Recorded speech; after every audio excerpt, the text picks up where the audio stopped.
बिस्मिल्लाहिर्रहमानिर्रहीम। अस्सलाम वालेकुम। मैं रसीन हैदर मज़हर हूँ और आप मेरा ये वीलॉग देख रहे हैं। नाज़रीन, अमेरिका के इंतखाबात में एंटी एस्टैब्लिशमेंट और स्टेटस को चैलेंज करने वाले डोनाल्ड ट्रंप की तारीखी कामयाबी के बाद एक तरफ तो व्हाइट हाउस में हलचल है तो दूसरी तरफ पाकिस्तान के कुछ ऐवानों में खलबली मची हुई है। अब व्हाइट हाउस के ऐवानों में जो इस वक्त एक हलचल है उसकी वजह यह है कि वो समझते हैं कि देखें जी, पाकिस्तान में जिस तरह से इमरान खान एंटी एस्टैब्लिशमेंट थे और फिर वहां की एस्टैब्लिशमेंट ने इंतखाबात में एक मैंडेट पर डाका डाला, फॉर्म 45 के बजाय फॉर्म 47 की हुकूमत बनवाई और अमेरिका की जो एस्टैब्लिशमेंट है वो ये सब कुछ ना कर सकी और डोनाल्ड ट्रंप जो है वो दोबारा ऐवान में आ गए। अब एस्टैब्लिशमेंट जो अमेरिका की है इस इलेक्शन के बाद जो है वो उनकी कोई पॉलिसी नहीं चलेगी, बल्कि डोनाल्ड ट्रंप अपनी नई पॉलिसीज और अपनी नई पूरी की पूरी जो काबीना है और सेक्रेटरीज हैं वो लेकर आएंगे। दूसरी तरफ पाकिस्तान में अब ये परेशानी है कि हमने जो बाइडन के कहने पर जो कुछ करना था कर दिया, जो बाइडन पॉलिसीज थी हमने उन पर मनोवन इंप्लीमेंट करवाया, लेकिन अब कहानी बदल चुकी है। अब मुकम्मल तौर पर मंजरनामा जो है वो तब्दील हो चुका है और डोनाल्ड ट्रंप मैदान में वापस आ चुके हैं। इमरान खान के और डोनाल्ड ट्रंप के आपसी ताल्लुकात जो हैं उनसे भी कोई चीज ढकी छुपी नहीं है। हर शख्स जानता है कि बहुत अच्छे ताल्लुकात थे। मैं कुछ देर पहले मुशाहिद हुसैन सैयद का एक प्रोग्राम देख रहा था, उसमें मुशाहिद हुसैन सैयद कहते हैं कि जिस तरह से अमेरिका में इमरान खान का डोनाल्ड ट्रंप ने इस्तकबाल किया था और जिस तरह से ट्रीट किया था, पाकिस्तान की तारीख में किसी वजीर आजम या सदर को जो है वो इस तरह का प्रोटोकॉल अमेरिका की जानिब से नहीं दिया गया।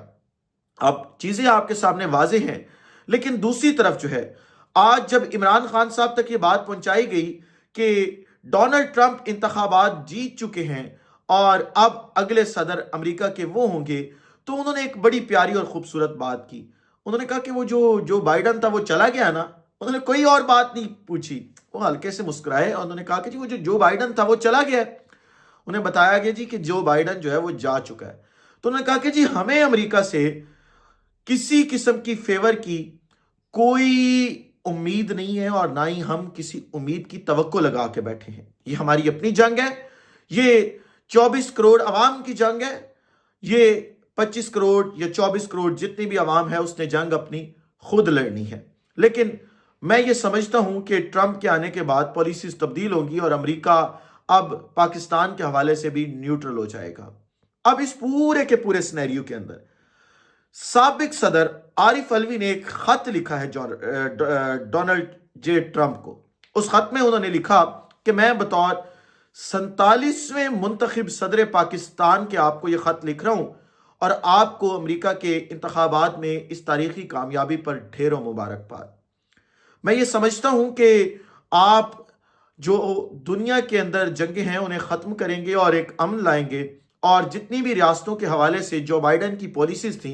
आप उन पर नजर सानी करेंगे और जिस तरह से पूरी दुनिया के अंदर चीज़ें बदलने की कोशिश की गई जो बाइडन इंतजामिया की जानिब से, वो रिवर्स होंगी। अब साथ ही साथ दूसरी तरफ अगर देखा जाए तो जो डोनाल्ड ट्रंप हैं उनके आने पर पाकिस्तानी खुशी तो मना रहे हैं, लेकिन डोनाल्ड ट्रंप ने आज अपनी जो उनकी एक विनिंग स्पीच थी उसमें भी हर चीज क्लियर की। उन्होंने बताया कि हमने अमेरिका को दोबारा ग्रेट बनाना है। अब अमेरिका दोबारा जो है वो मुआशी तौर पर मुस्तहकम होगा, क्योंकि जो दोस्त इस वक्त अमेरिका में मौजूद है, क्योंकि मेरी चंद रोज पहले एक मेरे दोस्त मौजूद है उनसे गुफ्तगू हो रही थी, मैं अमेरिका जाना चाह रहा था विजिट के लिए, तो मुझे बता रहे थे कि यार बरतानिया में फिर भी महंगाई कम है, अमेरिका में महंगाई बहुत ज्यादा हो चुकी है। तो ये वो तमाम की तमाम चीजें हैं जिसके ऊपर ट्रंप ने अपना बयानिया बनाया था और उन्होंने कहा था कि हमने अपनी मईशत को दोबारा मुस्तहकम करना है, हमने दूसरी जो कौमें हैं उनकी जंगों में जो है वो शरीक नहीं होना। और मुझे ये लगता है कि डोनाल्ड ट्रंप ये करने में कामयाब हो जाएंगे अगर वो यूक्रेन के अंदर जो है वो जंग बंदी करवा देते हैं रूस के साथ मुआहिदा करके, और अगर वो बाकी ममालिक के अंदर जो है अफगानिस्तान हो गया या जितने भी बाकी ममालिक हैं, फ़लस्तीन और इसराइल वाला जो मामला है उसके अंदर ये तमाम की तमाम चीज़ों में अगर सीज फायर होता है तो आप देखें कि उसमें एट द एंड फ़ायदा तो गोरे का है। امریکیوں کا، کینیڈا والوں کا، برطانیہ والوں کا، یورپ والوں کا، کیونکہ انہیں کئی ایک جگہیں ایسی مل جائیں گی جہاں پہ وہ جا کے سستی چھٹیاں منا سکتے ہیں، اور گورے کو اور کچھ نہیں چاہیے ہوتا، صرف وہ جگہیں چاہیے ہوتی ہیں جہاں پہ وہ جا کے سستی چھٹیاں اپنی جو ہے وہ منا سکے، سستی چھٹیاں گزار سکے۔ تو ایٹ دا اینڈ جو ہے وہ پوری دنیا کا جہاں نقشہ تبدیل ہوگا، مجھے ذاتی طور پر یہ لگتا ہے کہ پاکستان میں بھی چیزیں اب ریورس ہوں گی، تبدیل ہوں گی، اور اس کا جو آؤٹ کمز آئیں گے وہ بڑے اچھے اور پازیٹیو ہوں گے۔ پھر اب ڈونلڈ ٹرمپ کی کامیابی کے فوری بعد جو ہے وہ آرمی چیف سید جنرل عاصم منیر جو ہے وہ پہنچ گئے محمد بن سلمان کے پاس ملاقات کرنے کے لیے، اور محمد بن سلمان اور جو ڈونلڈ ٹرمپ ہے ان کا جو آپسی تعلق ہے وہ کسی سے ڈھکا چھپا نہیں ہے، یہ بڑے گہرے دوست ہیں۔ ایک تو ہوتی ہے نا ممالک کی ریاستی سطح پر دوستی، نہیں، ڈونلڈ ٹرمپ کی اور جو محمد بن سلمان ہے MBS، ان کی آپس میں ایک ذاتی تعلق ہے، اور اب فوری طور پر ڈونلڈ ٹرمپ کی کامیابی کے بعد جنرل عاصم منیر کا محمد بن سلمان سے ملاقات کرنا یہ بڑا اہم ملاقات ہوگی، بڑی ضروری ملاقات ہوگی، اور اس کے بھی بہت پازیٹیو آؤٹ کمز جو ہیں وہ ان فیوچر آ سکتے ہیں، اور پاکستان میں سختیاں جو ہیں وہ کم ہو سکتی ہیں۔ پھر ساتھ ہی ساتھ جو ہے وہ ہم نے دیکھا کہ جب ڈونلڈ ٹرمپ صدر بنے تو محمد بن سلمان نے مبارکباد کے لیے فون کیا۔ ہمارے ساتھ پڑوسی ملک، یعنی ہمارا بارڈر ایک ہے، ہم ایک ساتھ معرض وجود میں آئے بھارتی وزیر اعظم نریندر مودی نے فوری طور پر ڈونلڈ ٹرمپ کو کال کی اور انہیں مبارکباد پیش کی، لیکن ہمارے کیا شہباز شریف صاحب کو یہ سہولت حاصل ہے کہ وہ ڈونلڈ ٹرمپ کو ایک کال کریں اور مبارکباد دیں؟ ہرگز یہ سہولت میسر نہیں ہے۔ میں تو انتظار کر رہا تھا کہ کوئی پوسٹ آئے نون لیگ کے پیجز سے، یا جو اسٹیٹ آف پاکستان کے پیجز ہیں ان سے پوسٹ آئے، PTV چلیں خبر چلا دے کہ جی دیکھیں شہباز شریف نے جو ہے وہ مبارکباد کے لیے فون کیا ہے، لیکن ایسی مبارکباد کا ہمیں جو ہے وہ کوئی کال یا کوئی بھی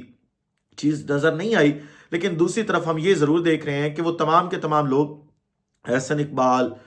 ہینا پرویز بٹ، اور یہ تمام کے تمام لوگ، خاص طور پر بلاول بھٹو زرداری بھی جس طرح سے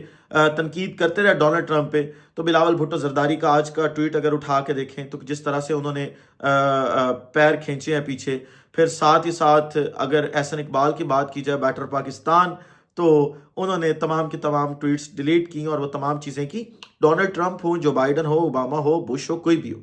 میں ذاتی طور پہ یہ سمجھتا ہوں کہ کسی بھی شخص کو پاکستان کے اندرونی معاملات کے اندر جو ہے وہ مداخلت کی اجازت نہیں ہونی چاہیے، لیکن یہاں پہ سوالیہ نشان ایک ضرور ہے کہ اگر ایک صدر آ کر پچھلے صدر کی پالیسیز تبدیل کرنے کی کوشش کرتا ہے اور یہ چاہتا ہے کہ وہ تمام چیزیں تبدیل ہو جائیں جو امریکہ نے غلط کی ایک ملک کے اندر، تو وہ ضرور ہونا چاہیے۔ اس ولاگ سے اجازت دیجیے گا، اگلے ولاگ میں دوبارہ ملاقات ہوتی ہے۔ اپنا خیال رکھیے، اپنے کے لوگوں کا خیال رکھیے، وطن عزیز پاکستان کا خیال رکھیے۔ اس وطن عزیز پاکستان کو اور آپ تمام لوگوں کا اللہ حامی و ناصر ہو۔ پاکستان زندہ باد۔